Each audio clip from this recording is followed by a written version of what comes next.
How's my sound levels? Am I good? I think you're good. We can get a check in a minute. Do you want to talk now? I need to just mute that so you don't have a talk now. Okay, this is me talking. I'm usually pretty good at talking. A lot of times I talk to myself. Anyone in the chat want to tell me that the sound is okay for myself driving in and the our car, guest? talking to myself. Isn't there a song about that? I'm sure there are many. Here, I should pull up many songs about that. Let's see. How about if I pull up the American flag background? Is that better? There we go. Right, let's see if I can get my screen to you as well. Can you see that? Yep. Right, good. So, what's up, you scholars of enlightenment? Welcome back to another live stream where we're going to be looking through the science and big topics of the week. Our guest this week is Professor of Physics at Las Vegas University, Jason Stephan, or Horizon Sci, as he might be known to some of you. Jason, welcome back. Hey, thanks for having me. Always a pleasure. Always good to be back. Always a pleasure to have you on. So lots has happened in science this week. What have you noticed before I jump in and start ripping through? I've noticed a lot of people in planetary science breathing huge sighs of relief. That's the main thing that I've noticed. We have a couple people in our geoscience department that are affiliated with this particular mission, so it was a pretty big deal on our campus. So Jason's on the Astro side. So obviously, Perseverance lander this week, lots of Mars stuff. So maybe if we dive into that as the first topic. So the Perseverance lander landed safely yesterday evening after a 7-month trip from the Earth, which was launched in July 2020, I think. Actually, before we sort of dive into Perseverance, it's an incredibly busy time, seemingly, for Mars exploration at the moment. You've got Cassis, you've got the Chinese Tianwen-1, you've got the Hope mission from the UAE. What's the deal with it being so particularly busy at the moment? I think it's because there's a lot of opportunity to learn stuff. I think that's probably the main driver. I mean, we could learn stuff about the moon, but I don't think the moon is quite as interesting as Mars is in terms of, Mars has an atmosphere, it's had weather in the past, it has weather, it's had water on the surface in the past, at least that's what it appears. There's, it's a more dynamic system than the moon is. And so it seems like a pretty obvious target. Like the next most obvious target would be Titan, and that's way the heck out there. So it's a lot more expensive and a lot riskier to send a mission to Titan. So if you're on your, if your space program is still fairly young, then you go from the moon to Mars. I think it's also right to say at the moment, correct me if I'm wrong, that this is one of the windows of closest or near to closest approach between Earth and Mars. So it's a reasonable time to send all these probes off. So it looks quite busy. If you look at the sort of the screen that I'm sharing, there's the Cassis mission is there, which has been taking these beautiful pictures of the craters and canyons. So this is this sort of high definition camera. It's been getting these beautiful pictures of the craters on Mars. And one that struck me particularly was this one.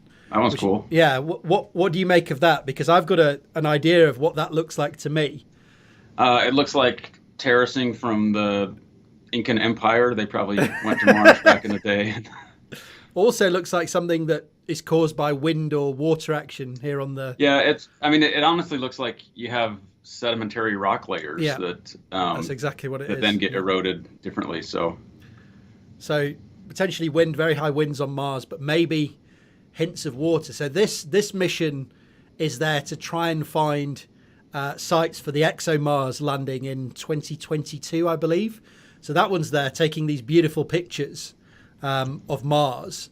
Then you've got the UAE Hope mission, which is out there taking pictures at a more sort of drawn out distance. So this is the first Arab country mission that's ever reached Mars. So another milestone. You can see Olympus Mons on this picture, which is the biggest volcano in the solar system, which I always found amazing. Mars being a smaller planet, but having this absolutely honking great volcano I always really liked as a kid. It's because it's boring. Sorry? It's because it's boring. There's no plate tectonics on Mars, and so um, all the volcanoes pile up on the same spot, or like all the volcanic eruptions pile up on the same spot. Is that why we have such a massive, huge volcano here? Yeah. So like if there were plate tectonics, then you would get chains of volcanoes like Hawaii. Yeah. But without plate tectonics, then you just get one big volcano. All makes sense to me now.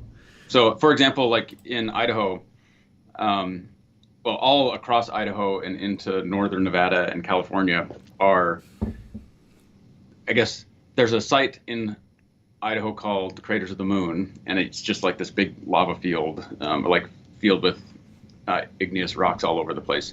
And that's from the same mantle plume. It's from the same, essentially, volcano that is currently underneath Yellowstone. Oh, wow. It's just that the crust has shifted. It's shifted to the west, and which means that the hot spot, the mantle plume, is drifting to the east underneath relative to the plates. And so there's this whole series of former Yellowstones all across southern Idaho and northern Nevada. Oh, that's really cool. So it's basically a Hawaii on land there. Yeah. Yeah. And so if you were to take all those things and then just pile them up on the same spot, then you'd get Olympus Mons. And then we'd put Mars in its place. But, we'd rather have plate tectonics is probably in the end better for life than not. And then the final one that's out there is the TN1 mission from China. So again, this is further out, I think, gone into orbit, but they want to put a lander down in, where is it on here? In July, I think it is. So May or June. So there's two rovers out there. Obviously, we hear more about the American centric one, but the Chinese are going to put a lander down there as well in June. So very busy time at the moment for exploring Mars. So let's talk about Perseverance, because this was the big one that landed last night. Anything that struck you in particular about the landing yesterday? No, just it seemed like a pretty routine landing. It's routine if you're not actually really, really invested in it. But if you spent a lot of time developing this thing, then I'm sure that there's a lot of nail biting going along, because missions fail periodically, and when it happens to yours, then that's a huge chunk of your career that not necessarily down the drain, but it. I can imagine that it's disappointing. I remember one name strikes the back of my head, and I wasn't much into science at the time, I don't think, but was it Beagle? And did it fall down a hole or something? Was it a probe to Mars, and they just lost it, and that was the end of? There were a couple probes to Mars. One of them, there was the unit conversion problem, and it smashed into the. I think that was the global. Was it the Global Climate Surveyor? Something. Or anyways, there was the polar lander, I think, smashed into the surface. There was another one that everything was fine, and then it hit the surface, and then they lost contact with it. Yeah.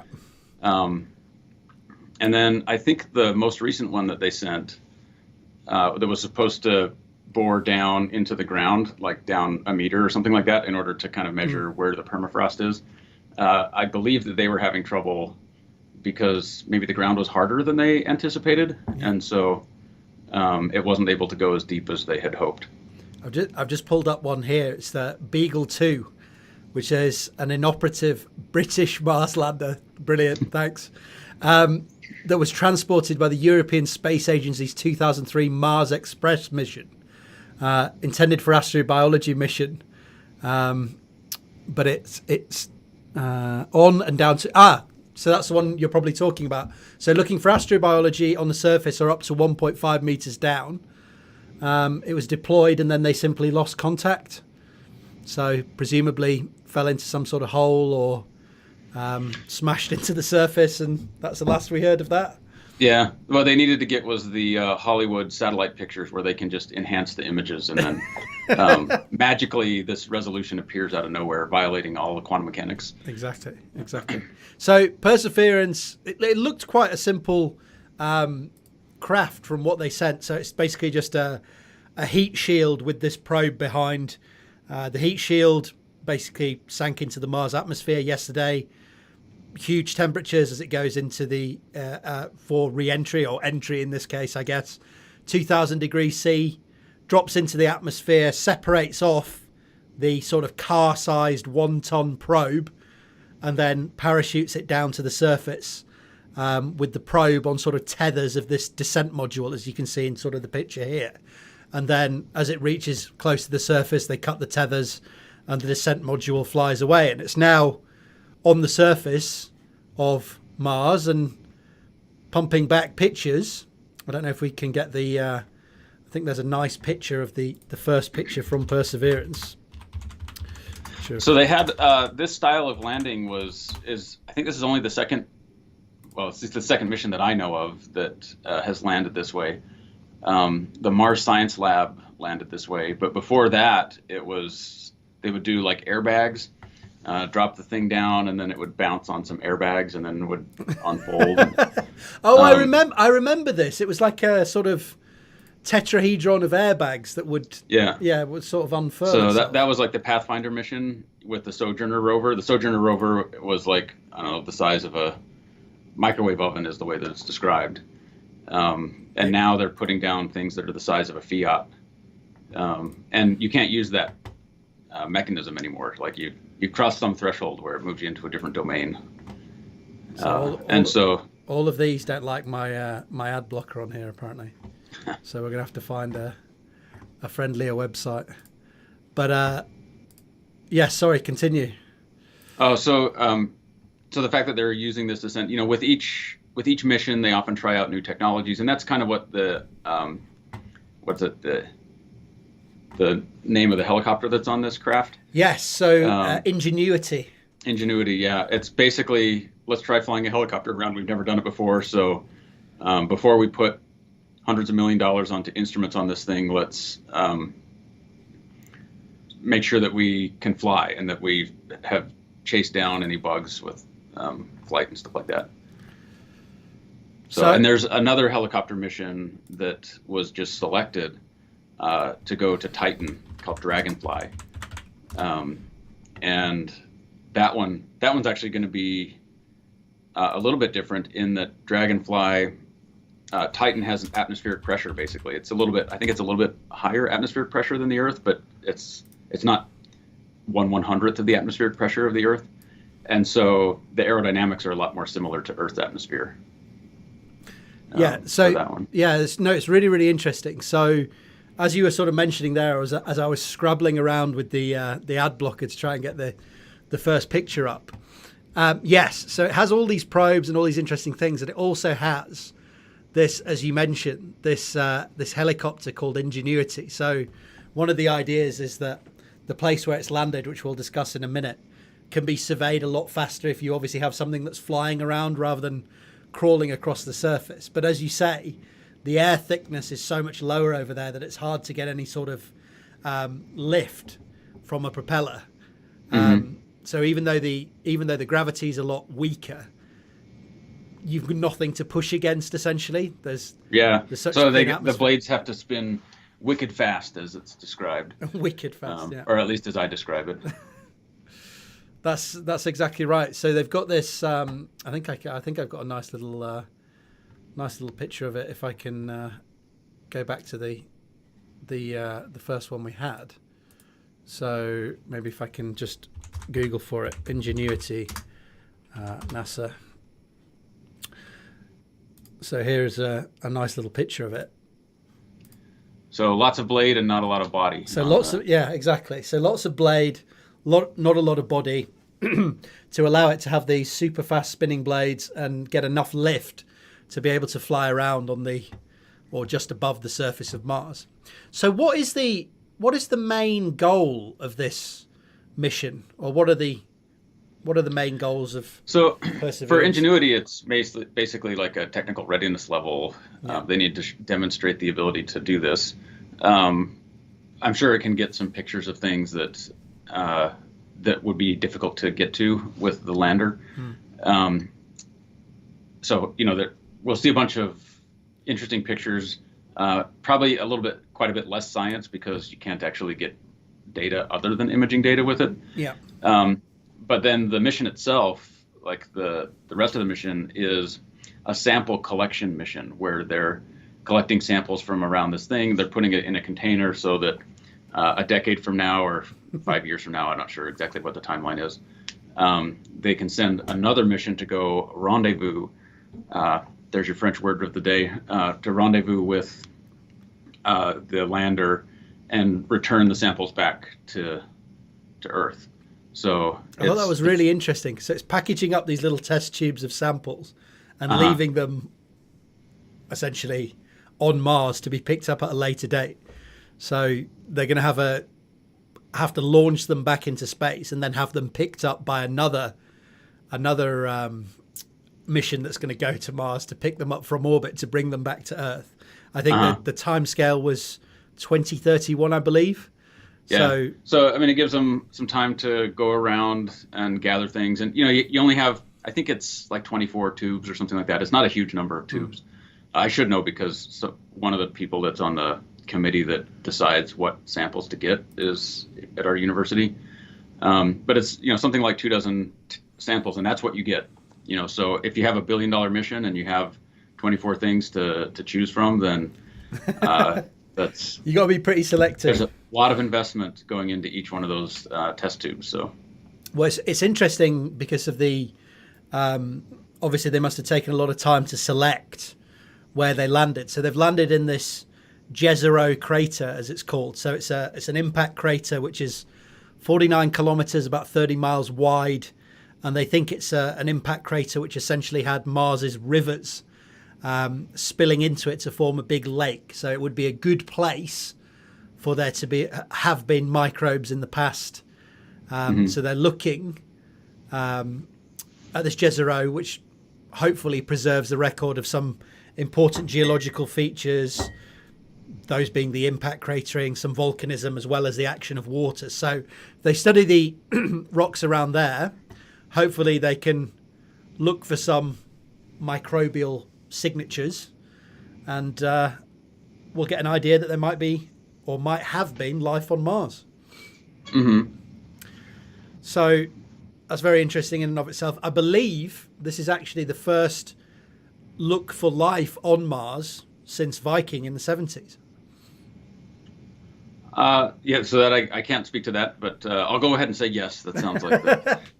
So the other thing it's going to do is study Mars's geology and test how astronauts on future Mars missions could produce oxygen from CO2 in the atmosphere. So we've got looking for life, we've got looking at the geology and such on Mars, we've got launching a helicopter to test whether you can fly around on Mars, and we've also got a test to see if astronauts on future Mars missions will be able to produce oxygen from CO2 in the atmosphere. So I'm not sure. You can tell me how much of Mars's atmosphere is CO2. I know they have polar ice caps. It's basically all of it. Is it all of it?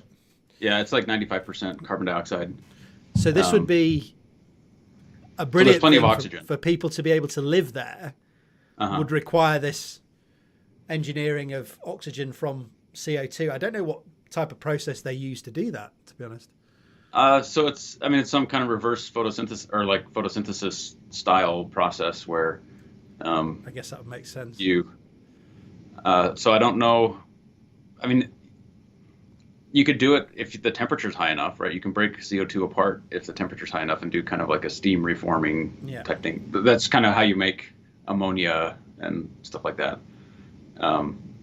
Is through something like that. So I don't know what process they're looking at, but there's certainly enough oxygen atoms going around there. They just need to be rearranged a little bit to make it function. And so you'd basically, instead of having a nitrogen atmosphere with spiced up with oxygen, you'd have a carbon dioxide atmosphere spiced up with oxygen. We just need to break some bonds and then we're good to go. Yeah. So this mission, no problems there. Yeah, well, quite. So this mission is, I think, slated to run for 1 Martian year, so about 2 Earth years, and it's going to pootle around. I think it landed 2 kilometers from where they wanted it to, which, when you're flying that far, is a pretty damn good target to hit. So it's going to pootle around 2 kilometers very slowly across the surface to get to where it needs to go. and it's got 2 years to do all of these things that we mentioned, meet all of these goals, and essentially assess this hopefully ancient lake bed and send back some information about microbial life that might have existed on Mars in the past. It's got off to a good start. It's hit where it's supposed to hit. I suspect that it will probably last longer than 2 years, but it's probably spec'd to go for 2 years, and then they'll just keep running it until it falls apart. Until it falls apart. What was the last one that there was all the memes about that lasted for so much longer? Oh, so like Spirit and Opportunity. Yeah. So they were both basically mirror image, or like identical twins that were sent to different parts of the Martian surface, and they were supposed to last 90 days, I think. Yeah. And they ended up lasting 9 years. Well, one of them lasted longer than the other one by quite a while. And that's good engineering. Not all missions do that. Kepler was supposed to last for 3.5 years, and it lasted for basically 4 years, almost exactly. And so had they had different reaction wheels, it could have lasted for a whole decade, because the spacecraft itself lasted a whole decade, but they couldn't steer it quite as precisely as needed. So in this case, if fortune smiles upon them, then they probably have 10 years worth of work ahead of them, which is kind of rough, because the way that the Cruz operate is that they start living on Martian time, which drifts by something like 45 minutes a day relative to hours. So you end up on very antisocial hours very quickly. Well, like once a month you have an extra day, or like you lose one day every month or something like that. Yeah, so it's tough. No, it's got off to a good start. It's landed where it's supposed to land. It's only 1.2 degrees apparently off from being horizontal, so it's not in some horrible place. I remember talking to a data expert over here, an expert in sort of sensing and technology, and he was mentioning that the old Mars probes, they used to actually run them from the Earth. So there would be a radio connection, and they would very slowly crawl them across the surface. And oh wow. Yeah, and obviously this took absolutely ages to get these signals back and forth. And you go round a boulder, you realize there's a huge hole, you say stop, but by the time the signal's got there, it's tumbled down a hole. So I'm wondering how if you know anything about where they, presumably these new generations of vehicles, as he was talking about, are trained sort of in the desert on the Earth to use AI to notice that's a huge boulder, that's a hole in the floor, I don't want to go there. And they act autonomously. They're now autonomous vehicles. But I don't know about the training with this lander. It'd be interesting to know. I don't know if you know anything about that. I don't. I suspect that there is a lot of training that goes into just so that they can drive themselves like a self-driving vehicle. Yeah. Within some bounds. I'm sure that there's a thing where they send up a command and it starts, executing the command, making small-scale decisions as it goes. But if it gets too far out of line, then it probably stops and panics and sends a signal back that says, there's a massive hole there. Are you sure you want to proceed? This isn't supposed to be here. What should I do now? Yeah. And, because it is a bit on the expensive side to drive this particular vehicle. So, it makes sense that they would employ the kind of self-driving technology just because you can get more science out of it if you don't have to sit there and tell it to move a centimeter at a time. And you're blaming... they would probably go more than that. They'd probably go like, a camera. And you can blame someone for the code rather than blaming the guy who's driving the joystick. Yeah. I remember he was also mentioning, when I discussed this with him a couple of years ago, he was saying one of the big problems is the soft sand. So they can get bogged down in the soft sand. And one of the things that he was working on was essentially a little probe within a probe. So if it gets stuck in the sand, this little probe would come out, go across the surface, and essentially grappling hook it back out of the soft sand. So this was the sort of cool thing that he was working on. So this is why I remember him mentioning it. But no, a very cool project.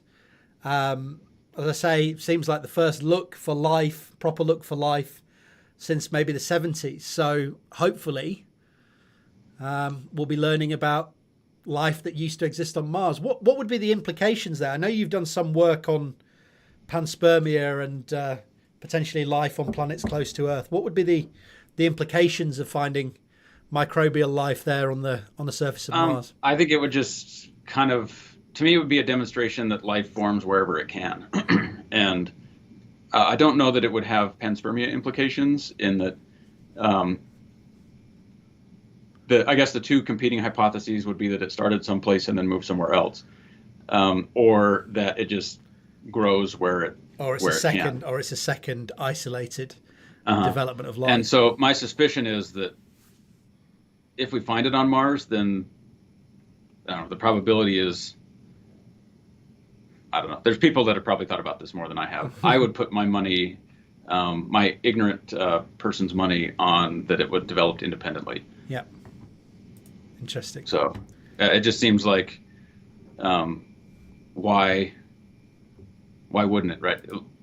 If it's really rare, then it wouldn't be there. If it's more ubiquitous, then it would be there, which indicates that it's ubiquitous, and therefore. But that depends on what your priors are, I guess. Yeah. Well, my priors are that I don't know. I don't have any priors.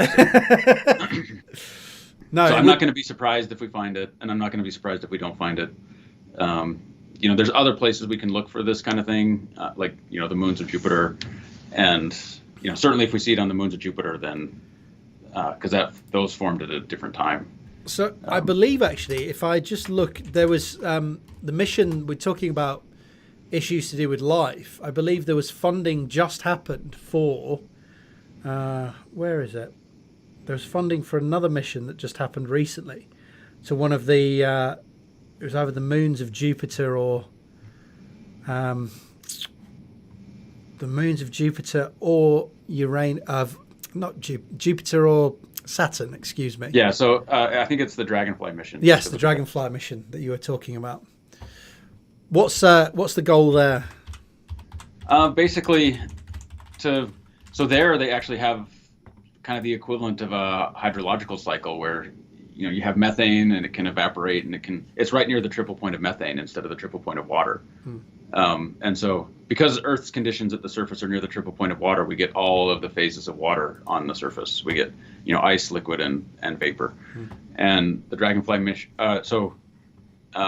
Titan is near the triple point of methane, and so it also gets all the phases of methane, basically, or can presumably get all the phases of methane near the surface. And so you can have the same kind of cycles that we have with water on the Earth. You can have those cycles with methane. So there's like methane lakes and methane wind, and I think the atmosphere is not predominantly methane, just like our atmosphere isn't predominantly water, but that's kind of a prominent feature in the surface, or near the surface of this object, is the methane that's all over the place.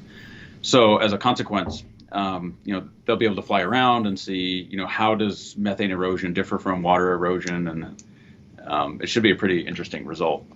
It will be different because water is not a symmetrical molecule the way that methane is. So methane's a tetrahedron, water's a Mickey Mouse ears. And so the fact that water is lopsided does give it different chemical properties than methane. Nevertheless, it's basically made out of the same kind of stuff. So we hopefully get similar sort of processes going on. To wrap up about looking for life, I guess we should check in on something we discussed last time. What's the latest with the Venus clouds measurement? Because I remember it seemed like it was very, very solid, and then it seemed to disappear, and it was, actually it was an error, and let's just forget all about it. What's the latest on the Venus clouds live? I suspect so the way that it kind of unrolled is similar to the way that the inflation discovery unrolled, where we discovered inflation and everyone goes around and celebrates, and then someone comes along and is like, oh, you didn't think about dust in the galaxy, and so we'll reanalyze it, and you go ahead and put the cork back in your champagne bottle. Yeah. And it seems like it kind of unrolled the same way, where like we made this big discovery, big announcement, and then someone else says, well, did you overlooked this feature or like this effect, and so then we go back and reanalyze it and kind of debunk it, which I guess So my suspicion is the jury's still out. So now it's controversial, but in this case, when I say controversial, meaning I don't mean that it is acrimonious. I mean that now it's more ambiguous what was actually seen, and so it merits further observations, and so people are going to go and take more data. Yeah. So I don't know that it's not dead. It just needs some more variables putting into the mix. It's not as straightforward of a story for the general public. I think scientifically, it probably really didn't affect all that much scientifically, because it just means, other than delay things, people are going to well, let's go back and look at it again and see if we still see the same signal under these different conditions, or if it is phosphine, then we should also see this other thing. Yeah. And so I suspect over the next couple of years, the story will become more clear. We will hear less and less about it if the story points the other way, and we'll hear more and more about it if the story keeps reinforcing itself. So kind of like with Planet 9, as new evidence comes out, the new evidence doesn't refute the Planet 9 hypothesis, and therefore, if it's not refuted, then it's still there, right? Yeah. It's a bad bias, actually, isn't it? That if it's exciting, it's going to get pushed more and more towards the front. But I guess that can't be helped. Okay, good. I guess second topic, if you don't mind discussing, you're a lot closer to this. Sure. Is what's going on in Texas? Well, it's cold there. I have some family in Texas, and they were showing pictures of like their kids in snow. Yeah. This is very atypical for Texas, right? It is atypical, but it's not unheard of, right? It gets cold there. The problem is that it gets cold there like once in a generation. Yeah. And so, like the thing that they're having with the people's pipes bursting and stuff like that, anywhere north of Oklahoma, that doesn't happen because people know how to prepare for cold weather. Yeah. So, like, running your water in your faucets and things like that, so that the water doesn't stagnate in the pipes and then freeze. So that's, one of the downsides. People are blaming it on a whole bunch of stuff, and I think it's a challenging situation because, people heat their homes because you don't have to heat your home that often. It doesn't make sense for the homeowner to use, they'll use electricity to heat their homes instead of gas or, so people in different parts of the United States maintain their homes differently. So like when I lived in Seattle, no one had, well, okay, it's not true that no one had, but many people did not have air conditioners, and the heaters were electric because it never got super cold, it never got super hot. And so you didn't really need air conditioning, and, because in the summer it's pretty pleasant. And occasionally it'll get into the 90s, which is really hot for Seattle, but usually it's in the 80s. And then you so there was no reason to invest in a lot of infrastructure in someone's home to deal with super hot weather. Because you'd only use the air conditioner you get a wall-mounted air conditioner and use it for a week and a half or 2 weeks. And in the wintertime,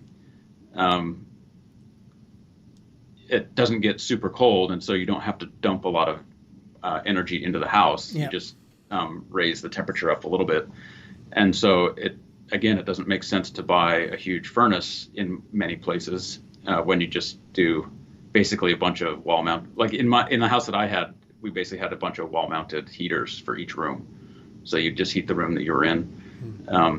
And so different places have different things based upon, what their local climate is. And so you prepare for that climate. Well, we forget over here that it's such a massive country with so many different climates, essentially, because we pretty much have one. Obviously the north of Scotland's a bit different to the south of England, but generally it's not too horrifically different. Yeah, and so, there's a lot of acrimony going around, and people, of course, are going to take advantage of it politically, spin the story however they can to advantage their own political agenda. It goes to show a number of things. One is that, something that I have grown up with is that you need to be prepared for the power to go out, and you need to have food and stuff like that on hand, so that when the power does go out, you have several days at least of food available to you, but it's kind of a mess. It shows. I mean, it shows a lot of things. There's a lot to get out of it. One of them is just, people are making fun of Texas for not being prepared, but okay, this is the annoying thing. So, well, I think there's a couple of reasons for that. I think part of it seems to be that they have had under preparedness in some ways. So it looks like a lot of their fossil fuel as well as renewable capacity went down, which is something they obviously need to have a serious look at. But even if this is a difficult situation, they need to be ready for it next time. And I also think there seems to be a bit of knives out for Ted Cruz as well after the whole, the stuff at the Capitol and him not accepting the votes of the general election. So there seems to be a little bit of needle in there from that as well. And then he's flown off to Cancun, which they don't like. That's all people with really short memories. I mean, you only have to go back 4 years before you saw exactly the same thing happening from the other side. So people that are doing that, people that are griping about him, if you're in Congress, you have the right to object to stuff. Whether I agree with it or not is kind of irrelevant. They have the right to do it, and they did it this year. They did it 4 years ago. The Republicans did it this time. The Democrats did it 4 years ago. And people who say that this time is different, grow up, because it's not true. It's basically the same thing. To first order, it's the same thing. The dot products are very large, and just because it's a different team that's acting the fool, they were the fool last time. That's kind of silly. In terms of Texas with their energy infrastructure, I think I don't know enough of the details about what precipitated what effect. But there are people that are saying they should have just used the wind turbines that they have in Norway, and then it would all be better. But the wind turbines in Norway probably cost more, and if it costs more, then it probably takes a larger carbon footprint to make them. So, if you have a wind turbine that has a 20-year lifetime, and you want to spend, say, 20% more, I don't know what the cost is, but we'll say 10% more. Say it costs 10% more to build a wind turbine with this kind of gadget in that's going to winterize it. That's never going to get, that for the most part is never going to get used by most of the wind turbines. It's not going to get used. That's a big investment, and it's a big carbon footprint. If you spend money, that's a carbon footprint. I talk to people about this all the time, where it's like, if you want to have a small carbon footprint, you go to the bank, you cash your paycheck, and then you stuff a mattress with it. Because if you spend the money, you're spending money on stuff that takes carbon, or that takes carbon to produce in one way or another. So until the energy infrastructure of certainly the United States, but the energy infrastructure of the whole world, if you're buying something made in China, it's not until the energy infrastructure of China is based on something other than fossil fuels that when you buy something, it doesn't have a carbon footprint. And so the only way to not spend money on things that has a carbon footprint is to not spend the money. And that doesn't mean save it, right? Because if you put it in a bank, then it's being invested, and that investment is going to be put towards something, blah, blah, blah. And so you cash the check, you go in the backyard, you dig a hole in the ground, you dump all the money in the hole, and then you fill it back up. Congratulations, you've reduced your carbon footprint. If you spend the money, then you're spending it on carbon. I think what appears to have happened here is, as you sort of alluded to at the start, is people have just jumped on it with their own preconceived notions. So let me correct you a little bit. Stupid people have jumped on it with their own notions. That's true. By stupid people, we'll say politicians. Why don't you turn over the Texas grid to me? The Texas power grid to me, and I'll tell you how you should have managed it, because clearly you should have spent hundreds of millions of dollars more for, to prepare. Maybe they should be prepared. Maybe the thing that they come back with is like, okay, what we need to do is say, if we're going to run off of wind turbines, or we're going to have 30% of our electricity from wind turbines, then we need to make sure that at least this much of the capacity is prepared for this kind of event, so that if necessary, they can do, some kind of rolling brownout kind of thing. Yeah. But I think it's even worse than that, because didn't the wind turbines, I don't know that. Well, anyway, I don't know all the details of what's going on. But it's clearly a more complicated problem than your average TV pundit is capable of grasping. So it looks like they have essentially 25% of their electricity in Texas comes from renewables, that being solar and wind. And that's increased massively over the last 10 years from about 8%. So it's quadrupled, more or less, tripled to quadrupled over the last sort of 10 years. So they've got 25% from renewables, 75% from fossil fuels. And then it looks like, because of the fossil fuels had a much bigger impact on people losing their power, which is correct. But the fossil fuels is probably mostly natural gas, and people use natural gas for other things. So if all of a sudden you're turning on the furnace in your house, and the natural gas that's available to generate electricity is being diverted into people's homes. I mean, we use natural gas for a much wider variety of things than we use wind. So we use wind to generate electricity. We use natural gas to cook our food, to heat our homes, to generate electricity. We use natural gas to make fertilizer, which of course they weren't going to be doing if they would shut that off if they needed to. But natural gas is a much more, we'll say, versatile source of energy than wind is. And so I don't know what the deals are. I'm sure that mistakes were made, right? There's always mistakes that are made. But I don't think it's just as simple as, oh, look, the natural gas went down. I think there's reasons that it went down that are more than just they didn't have enough natural gas. But what it strikes me is that people are playing with numbers depending on which side of the argument they want to be. So you can say, look, 30 gigawatts of fossil fuels went down, 16 gigawatts of wind went down, therefore the fossil fuels are to blame. Or if you go on the other side, you can say, look, 16 gigawatts of wind compared to 30 gigawatts of fossil fuels, but the fossil fuel usage in Texas is 3 times that of the renewables. So therefore, as a fraction, the fossil fuels work better in an extreme situation. And this is always, correct me if I'm wrong.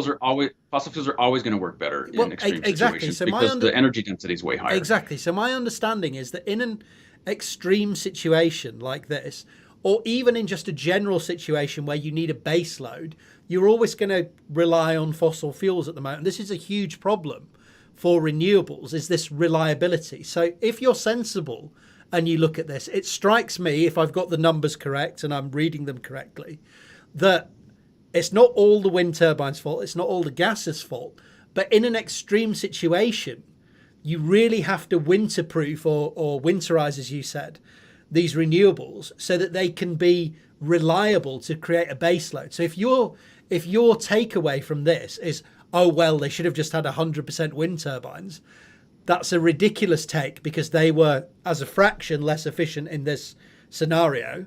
And if your takeaway is, we just can't have any wind anymore, that's rubbish, then that's also a silly takeaway. The real takeaway is that you have to winterize your renewables if you're going to have a certain amount of it, or winterize some fraction of it, right? Some fraction of it, yeah. Or simply have sufficient capacity to make up the lack of wind power.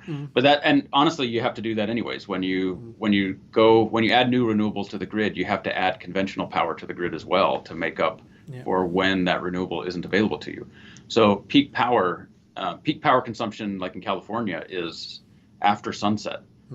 Like the hour after sunset basically is the peak power demand. And so the sun's down, right? Yeah. And so you have to have baseline capacity that matches the peak demand. And so until they can store more than 10 minutes worth of electricity I don't even think they can get 10 minutes before they can you're talking minutes worth of electricity available in the backup systems that they have, which is less than an hour last time I checked. And so you have to have fossil fuels that can make up the difference in the peak between when the sun goes down and the demand peaks an hour later, or an hour and a half later. And so we need improved battery technology is the takeaway. No, some you need extent. nuclear energy as the takeaway because you don't suffer from this problem with nuclear energy.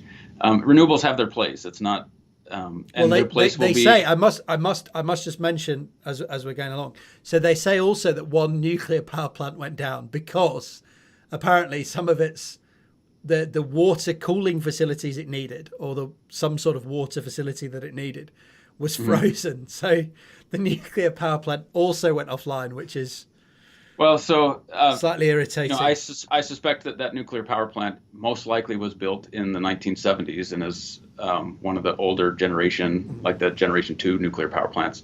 We're talking about building Generation 4 nuclear power plants that don't use water at all.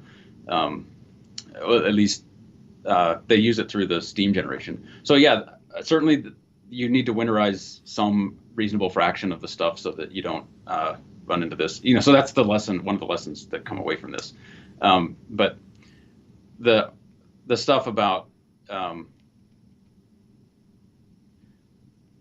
anyway, I'm not opposed to renewables. They have their place in the market. I think we need to wean ourselves off of fossil fuels. I think that's been pretty obvious for quite a while, but it needs to be done in a way that doesn't exacerbate the problem. And right now, if you, well, for one thing, if you switch, for example, all of the electricity production to photovoltaics, to solar paneling, not only do you have the issue of how do you get electricity to Maine with solar panels, you have the issue that you need to replace something on the order of a square kilometer of solar panels every day forever, because that's how long they last. They're going to last this long. After they wear out, then they need to be replaced. And so this was a huge problem, actually. I used to work for a low carbon engineering consultancy, and they would spec. So the UK had a policy at the time for zero carbon homes by 2016. I think it's been pushed back slightly. Just a little bit. Yeah, just a little bit. Well, new build homes, excuse me, not the old, zero carbon new build homes. And we would spec up these homes. You need to put this photovoltaic on. You need to put this, biomass boiler in there, or whatever it was. And then one of the big problems we ran into was one of policy. Once this photovoltaic panel breaks in 10 years, or the solar water heater breaks down, who's responsible for it? Is the owner of the home responsible? Is the person who installed it responsible? Is the government responsible? Who once it breaks down in 10 years and you're back to a dirty fossil fuel home, who's now in charge of that? So the solution is better to have a centralized solution of a low carbon grid. If someone doesn't have a choice to install something, are they responsible for when that thing breaks? Yeah, that they didn't choose for themselves. So yeah, no, I agree that the government is perfectly capable of messing up consumer decisions. I think in the case of, it's the issue that you face when you have a diffuse source of power. So renewable energy is really diffuse. And as a consequence, it takes a large infrastructure to funnel that diffuse energy, to gather it, concentrate it, and then distribute it. And that infrastructure usually comes in the form of cement, steel, wiring, replacement parts, all of that stuff costs money. And unless you're making those parts, unless you're making the cement using power that comes from the source that you're providing, you're trying to get rid of it's got a big carbon footprint. And right now, the way that you make cement is you put this stuff in a big tube, and then you shoot a big flame up that tube that burns natural gas. And cement's one of the largest carbon emitting industries in the world because that's how you make it. If there was a different building material, someone would certainly use it, because like this idea of, well, we use cement because it's tradition. No, we use cement because it's good, and it's very difficult to come up with something that doesn't take as much energy to make, that works as well as it does, that's waterproof, cures underwater. Has a high compression capabilities and stuff like this. I mean, this is all. If you want to build a 100-story building out of something other than steel, good luck with that. I'd like to see what it is. And if it costs more, then it's got a bigger carbon footprint, at least as long as our energy is coming from fossil fuels. So take home from this, I guess, is it's a little more complicated than party politics wants us to believe. It may surprise your viewers what's new? That the world is more complicated than partisan politics would lead you to believe. Exactly. So if we want, but the important takeaway, or the most important takeaway for me, is that, as you correctly said, we need to wean ourselves off fossil fuels, but we have to be careful as we do that we consider other factors rather than just carbon emissions. So energy security is a big one. And in this case, yes, gas went offline. Yes, wind went offline. But if we had 100% wind in that state, it would have been an even worse situation. So there's different variables that have to be balanced. It's not, and along those same lines, an argument. So for the viewer, the statement that you made, so a quarter of their electricity came from this thing that failed at some level, and 3/4 of the electricity came from this other thing that failed at a different level. Correct. While the overall amount was twice as much energy was lost to natural gas as was lost to wind. Correct. But as a fraction of the amount that's there. The same thing happens when people gripe about subsidies. That they'll say that fossil fuel subsidies is more than renewable energy subsidies. But fossil fuels provide 10 times the amount of energy that renewables do, basically 10 times the amount. And so does the fossil fuel industry get 10 times the amount of subsidies? I don't think so. I think that they're fairly comparable. It's more, but it's more for an order of magnitude larger contribution. Now, my preference would be that they get zero subsidies. But as long as people are just playing a numbers game to support their what is essentially a partisan issue on a lot of these things, then they're going to present the numbers that make their case for them, and assume that the listener can't do math or can't ask the question to say, you can convey correct information that still delivers the wrong. You can convey correct information. You can lie with statistics by picking the statistics that seem to fit your narrative. So you can tell you can tell the truth without actually conveying the truth. Yeah, definitely. And so in my Physics for Future Presidents class, I tell them all, here's how you do it. So when you run for political office and you want to go on this thing, here's how you're going to phrase your. And so everyone else in the room will know, oh, that guy's full of it. Don't give away your secrets, or everyone's going to know. Good, right? So I'm sure that there's mistakes that were made that are like big deal mistakes, but I don't expect It doesn't seem to me that Texas should have the same kind of winter infrastructure that Boston does. Yeah. And to say otherwise, what are you going to make these like snowplows? What are you going to make the snowplows out of? And people are saying, well, Arkansas does it. Arkansas is not Texas, right? I thought it was your unicorn poop that was going to. Yeah, unicorn poop will save everybody, but until that comes around, until my unicorn ranch is enough to supply the world, or the dilithium crystals, then what do you make these road clearing machines out of? These are probably $100,000 pieces of equipment, and that $100,000, that's the equivalent of 5 cars, and then you're going to use it once a decade.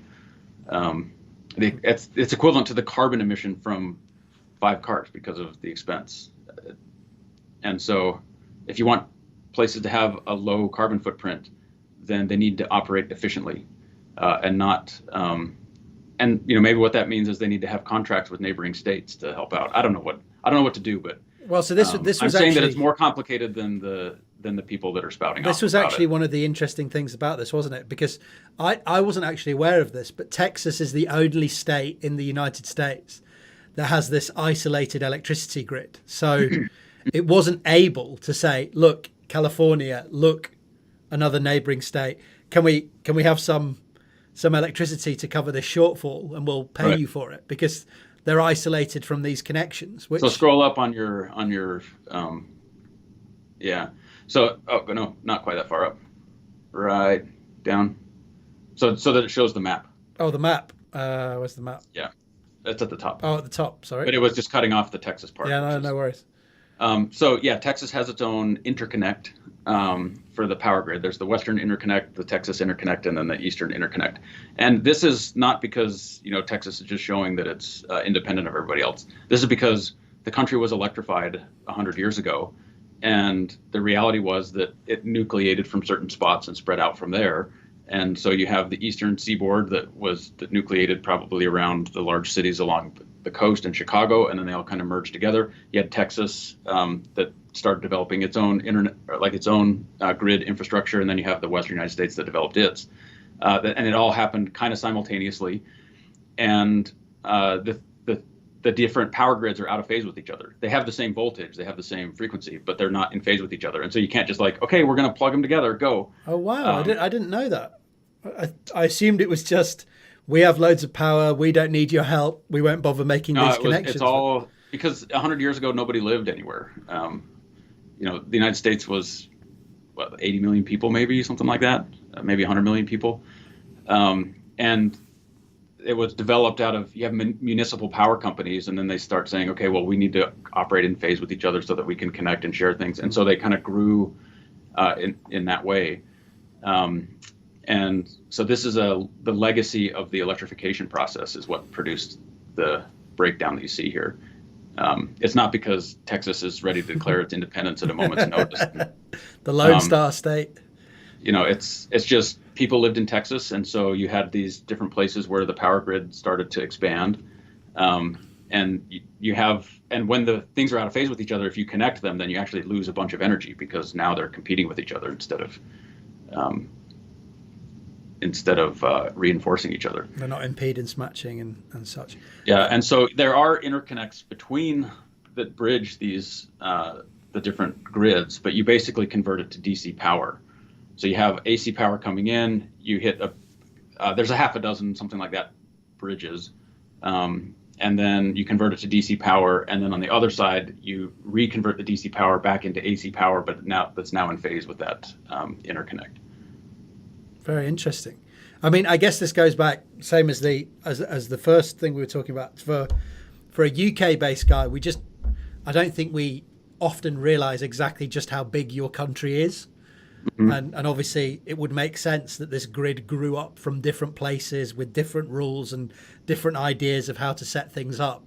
And you haven't just got one set of doing things that runs everything, whereas in the UK we pretty much do. So that makes a lot of sense. Cool. So the third thing and final thing that I had was g-2, which is a big result that's coming out this week. So the muon, which is a heavier cousin of the electron, is supposed to have a particular magnetic moment. So in a simple sense, you can think of it as a charged particle which has a spin, so it behaves like a little magnet. And they did an experiment at Brookhaven. I don't know when that experiment was done, actually, but I think that was in the 90s, like late 90s. Yeah, it was quite a long time ago, in the 90s. That wasn't that long ago. What are you talking about? Well, look, I'm an 80s kid, so yes, it's not that long ago. I agree. And they found... we grew up in the time when all the best movies and all the best music was made. That's true. And now all of the people that are in Hollywood are just recreating the movies that were there is so much recreation that we need. It just goes to show, how the 80s was the greatest decade. We're not counting the crime wave. We're not counting all the lead in the gasoline. We're not counting the lower life expectancy, the lower wages. We're not counting any of that. We're just going with the that's all. That's all beside the point. But the movies. That's the important things. So yes, they did this experiment at Brookhaven in the late 90s, maybe we think so, and the magnetic moment of the muon was hinted to be I believe greater or different anyway than what was expected, and this was potentially evidence of new physics because the contribution now to the world. When someone says new physics, that's a big deal. That's you've really broken new ground when you if you see new physics. Yes. So the reason that this magnetism of the muon would be different is because of tiny interactions with the vacuum, and the vacuum isn't actually a vacuum. It has these particles popping in and out of existence all the time, and depending on the type of particles that exist, we'd expect to get a different value for this magnetic moment. So if this magnetic moment is off, then that might point to the existence of new particles that we don't actually know exist at the moment that are interacting with the muon. So it gives some pointer to the idea that new different types of particles might exist. Doesn't tell us what they are, doesn't necessarily tell us exactly how they interact, but it gives us some idea of where we might start looking and how they interact with the muon, which gives us some ideas potentially about what they are, their properties and such, and how we might go looking for them. So they did this experiment at Brookhaven in the late 90s, and I believe it's a very interesting story actually. They kind of rolled the experiment. I think the chap here, who is scientist at Fermilab, Don Lincoln. Don Lincoln. Don Lincoln has got a nice little map. There you go. They took it from New York. It's like the Catron experiment when they did the Catron experiment in to measure the neutrino masses in Germany. They took it from New York, put it on a big boat, went down the eastern seaboard, went up through the Mississippi, and back up to Fermilab, which is Chicago? Yeah, just outside of Chicago. Just outside of Chicago, and now they've reinstalled it. And they opened up the Eola Road entrance to the laboratory, which has only been used like twice in the history of the laboratory. So you can see this thing, which is 50 feet wide, and they had to roll it up the roads. It's like a big version of Grandma's feather bed. Yeah, exactly. So they're rolling it, this huge oversized load, got it to Fermilab eventually, and then they've been setting it up in the one of the experiment halls there to essentially have a more intense muon beam or anti-muon beam, I think, and to look essentially with a higher degree of accuracy at the magnetic moment of the muon, and results are expected, I believe, towards the end of this month, if not early in March. That'll be cool. That'll definitely be cool. I remember when they were doing this, I don't recall if I was actually at the building at Wilson Hall when they rolled it in. Not when they rolled it in, but when it was parked out front. Yeah. But I seem to recall being there, but I may be misremembering it. But I think I remember looking out the window because the Wilson Hall has seeing this huge thing roll up. Yeah, well, you see the pictures. It's more that, like, I may be misremembering it because I can see the pictures. I know where the pictures were taken from, where they have all the people gathered around, and so I can imagine myself standing there. And but this all happened. This happened when I was at the laboratory, and it was kind of, what do you do now that the Tevatron is off? Yeah. What do we use this the main injector for, and our research infrastructure? And so this was one of the two big experiments. Mu to E was the other big experiment big-ish, like medium-sized experiment that they were doing with muons. And so it was cool. It was an exciting time to be there when they were bringing this stuff in. So to see that they're getting results now, 10 years? Took them something on the order of 10 years to put it together and then run the experiment. Which is always the horrendous lead time of particle physics experiments, right? 10 years is like nothing compared to... That's what I mean. Like, I was very lucky, actually, to work at the LHC, that I essentially was doing my PhD when I was doing it, because the people who were just before me essentially did PhDs on simulated data, which is, they still did the same analyses. Doesn't make them any less intelligent or any less useful, but they're less famous because... Yeah, there's a mystique to using the actual data, and it's nice to actually use the new data and have the machine operational. So it's a good job I took a gap year, basically, or I would have been looking at Monte Carlo instead of real data. It's one of those things, the same kind of thing, the cosmic coincidence of when things are invented. Because, for example, had the telescope not had the telescope been invented, say 50 years later. So you have the whole history of humankind, and then the telescope was developed in 1650 instead of 1604 or whatever it was, and then Pluto may not have been discovered yet. Pluto may have been discovered just now instead of, or had it been, anyway. So just because it's moving farther away from the sun, we happen to catch it when it was close to the sun. So this experiment, I forget the name of the experiment now. I'll have to remind myself of this. The name of this experiment. I think it's just the muon g-2 experiment. Yeah, g-2. Yeah, so it's just called what it's measuring, which is the usual way of particle physics experiments. Yeah. Now, if it was astronomy, then someone would come up with what word do we want to have in our thing? So they call it like unicorn. Yeah, you come up with some really sexy names for yours. And then you're like, okay, let's see how we can contort the words that we want to use to describe this. The universal muon with an N instead of an M. It's like so that's what astronomers would do. So essentially, you've got this ring. The muons are fired round. If we get the picture back, the muons are fired round, and they precess in a strong magnetic field.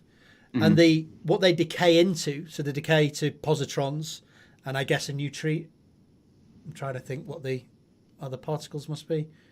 So you get a positron and then 2 neutrinos. Yeah, I guess so. Yeah, you must do, because you've got an interaction on the muon vertex, and then one on the vertex with the positron if it's a weak decay. So you get what? You get a electron neutrino and a muon antineutrino. Yes, you must do, because you've got to conserve in the both quantum numbers. Yes. So you get these particles given out, and they're preferentially given out in a particular direction because of the spin dynamics and the magnetic field, and based on the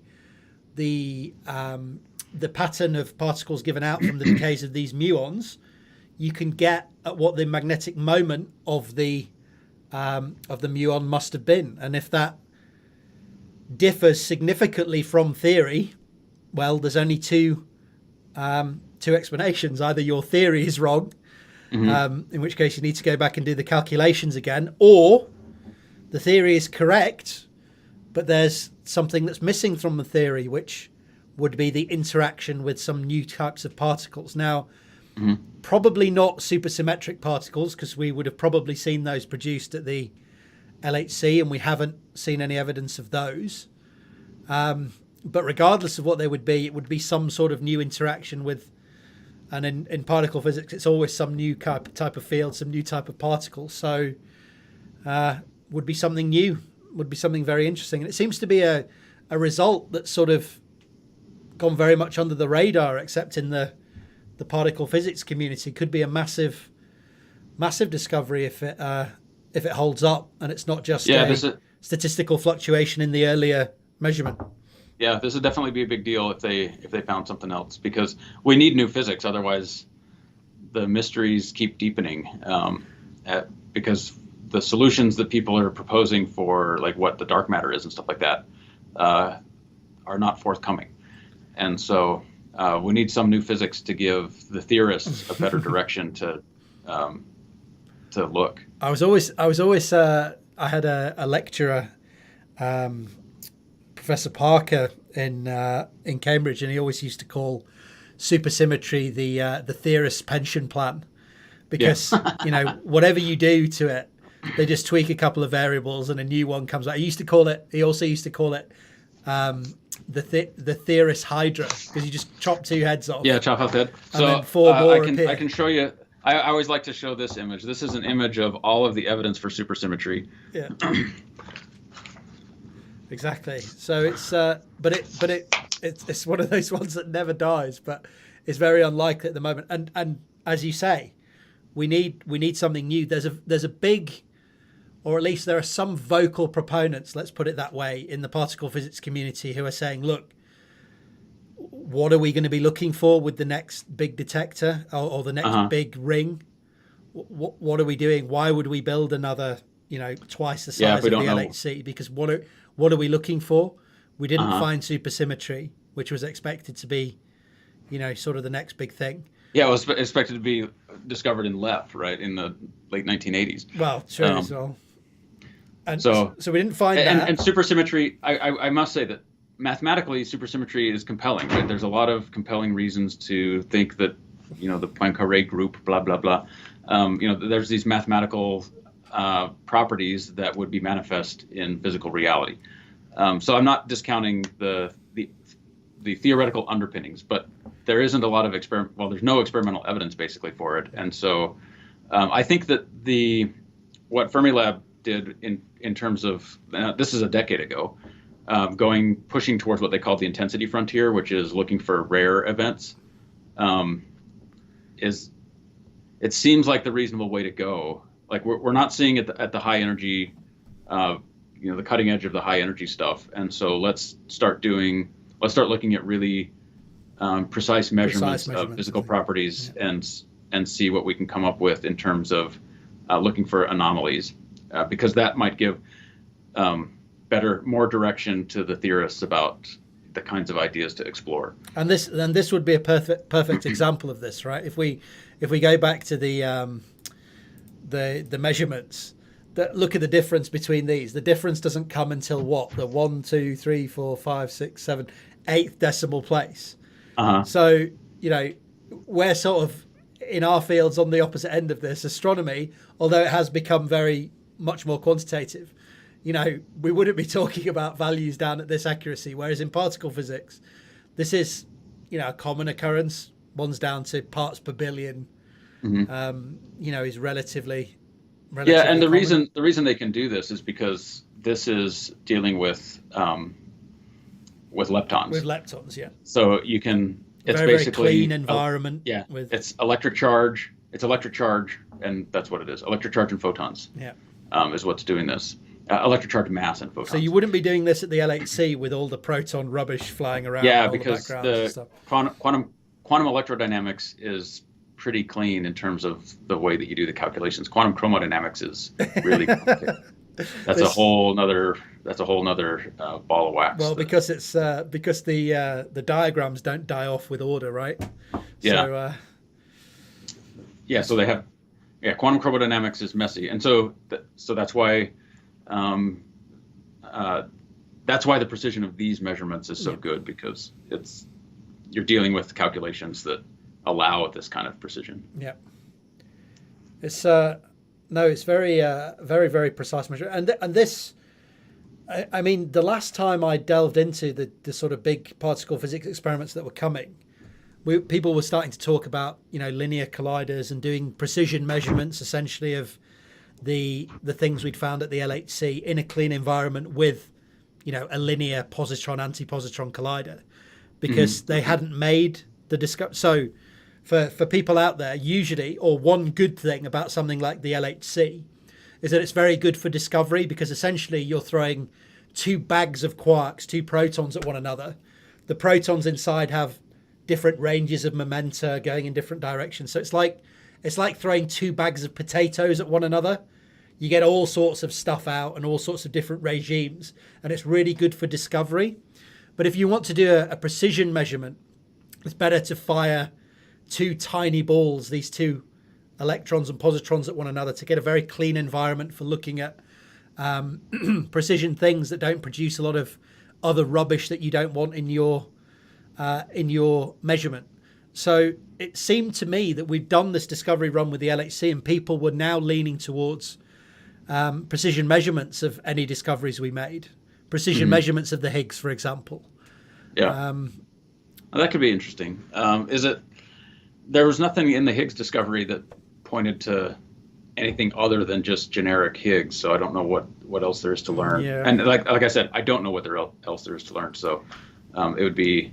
I would need to check it again. I would be more than happy to sit in a room and have someone say, "This is why we need to build an international linear collider so that we can study the Higgs, because this is what we would learn from it." This is why I'm being slightly careful and guarded with my language, because I know if I sat in a room with my supervisor, she'd say, right, these are the things that we need to look at: A, B, C, D, E, F, G, H, I, why I should stay in a job. So I'm sure there's a hell of a lot to look at. It just doesn't strike me that there's a Higgs now on the horizon, and that might make it difficult to sell to people outside of the field when you're asking for, 100 million or whatever it is to make a it's kind of like neutrinos had that same issue where people were saying, is it really worth spending $100 million to measure the CP violating phase of the CKM matrix, or is it the CKM matrix? It's some other. The CKM matrix is for my for my CP violation. Yeah.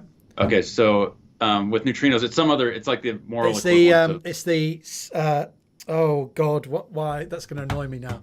The neutrino mixing matrix, which is CKSM or something. I can't remember. Yeah. So it's got the. Yes, I know. Neutrino. You have the CKMNS or neutrino mixing matrix. I'm going to have to know now, otherwise it's going to haunt my dream. Yes, the PMNS. The Pont-Corvo-Maki Nakagawa Sakata matrix. Oh yeah, okay. PMNS. Obviously I should have remembered that. Of course, it's the PMNS. Yes. So, anyways, measuring this one quantity delta is that really worth spending the money on? And I guess it depends on what you care about. But we don't know where the regular matter comes from, and so measuring that seems like we don't know why there's the matter-antimatter asymmetry from the early universe, and so this seems like a reasonable place to look for it. Yeah. I always get worried about future of particle physics when I see people, and this is only certain people, making arguments like, well, if we did the experiment, you get a lot of spin outs, and cool things happen from getting people together, and making these kind of arguments. I'm like, but what you have to justify what you're actually looking for, and I'm sure there's 1,000,001 interesting things to look at. It's whether you can sell that to a funding committee and get the funding to go ahead. I'll have to look some into of the high energy physics labs, like Stanford has moved basically away from high energy physics as their main thing. So Babar and whatever the other one, Bell. So those were that was kind of the end of their high energy physics road, and they've moved into like cosmology type particle physics stuff. So they still do particle physics and they still do high energy, but they're not where the facilities are located. So Babar was, where was Babar? Was Babar at Fermi? No, these are both at SLAC. Oh, at SLAC, of course. Yeah, that's right. Bell, I don't know, but Babar. Bell was in Japan, wasn't it? Or am I completely? Can't say. Or am I completely losing my mind? Yes, the Keck B factory. Yeah, in Japan. And that was in the 90s? 2009. I'm surprised it was so recent. So they were sort of winding down when I was starting my PhD 2009, so around that time. So my PhD thesis was on a Babar-Bell measurement, which was essentially updated with the statistics from the LHC. Obviously correcting for different backgrounds and such that happen at the LHC, but essentially upgrading a Babar-Bell measurement. Yeah. So, but I think there's still quite a bit of stuff in high energy like in particle physics to do. It's just not necessarily the high energy place. As I think that they may need to diversify their tactics in order to find some new physics somewhere to. So rather than just saying that we didn't find anything at this energy level, let's go to the next one. It's kind of a tough sell because.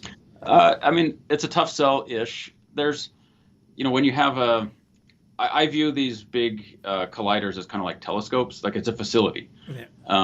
And so with a telescope, if you're a factor of 3 bigger in radius for a telescope, then that gives you, 10 times the 10 times the surface of your mirror surface. Yeah. And so you can view things that are, farther away. You can view them in more detail. There's a bunch of new science that opens up that's, that otherwise you wouldn't be able to do.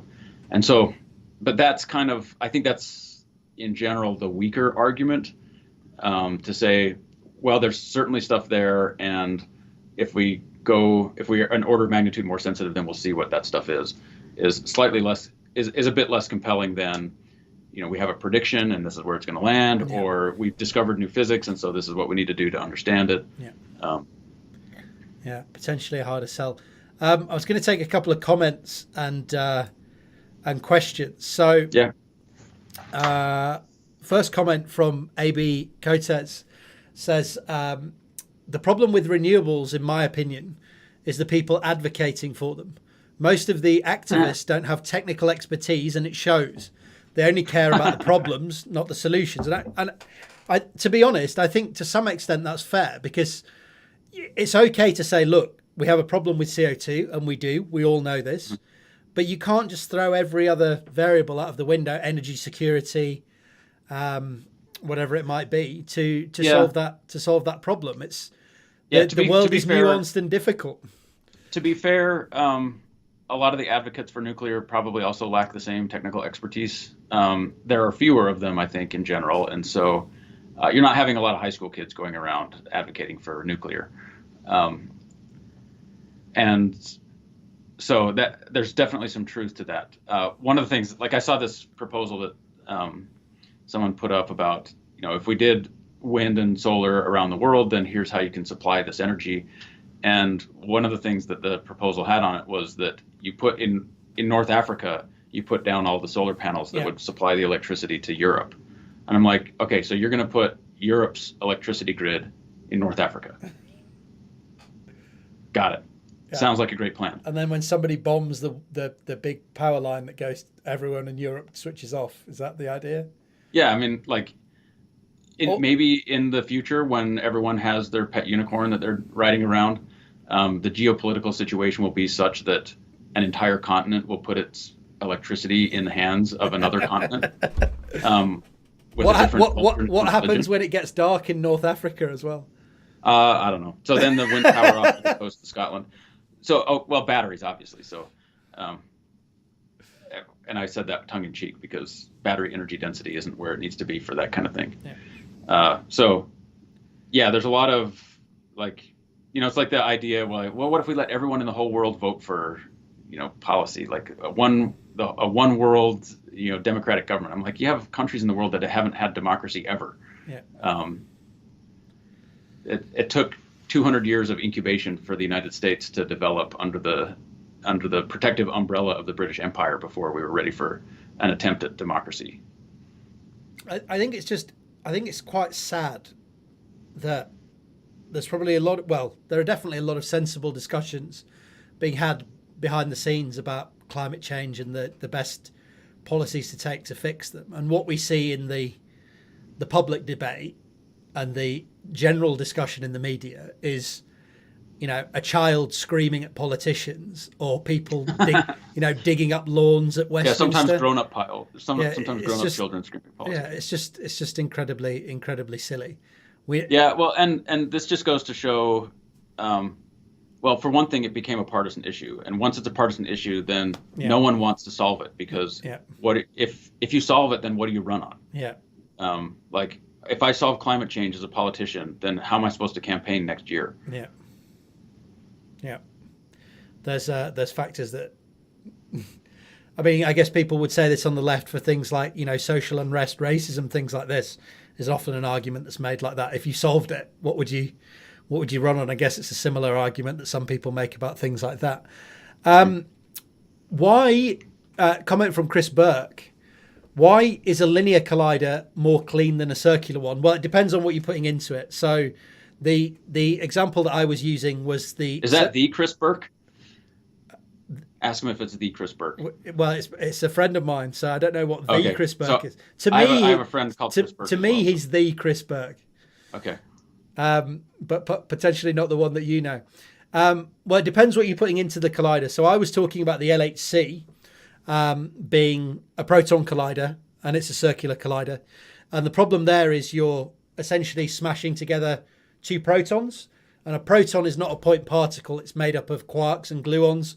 So it's essentially, I use the analogy of two big bags of potatoes, two big bags of stuff that you're smashing together. And when you smash them together, it produces a whole lot of rubbish, lots of different particles that come Yeah, out. and one of the things about like hadron colliders, so like proton colliders or proton antiproton colliders, is that the collision actually happens at the quark level, and so you don't know when a given collision happens. You don't know which quarks it were, which quarks it were, which quarks collided, what their spin states were. You don't know what their color was when they collided, and so there's a lot of unknowns that you just have to say, well, statistically, a quark is going to be 1/3 blue, 1/3 green, 1/3 red, and statistically, the spins are going to be like this or that. But you can't control, like when an individual collision happens, you don't know all of these quantities. You can just say what the relative probabilities of different collisions are. Correct. And so with a lepton collider, you can fix those things because it's not a composite particle, and so you can say this is the spin we're sending in, this is the mass, this is the energy, and you no longer have these variables where you can only make statistical inferences from them. Exactly. So your circular, in this case, proton collider would be smashing things together with all those unknowns, and your linear collider with a nice point particle electron and a nice point particle positron would be able to know a lot more things about those particles. And the only collision that can happen is a positron and an electron. So it's very, very clean, not many backgrounds. So that's why it's much cleaner. Cool. Anything else that tickled your fancy this week or you wanted to mention? Because I know I think you've got a meeting.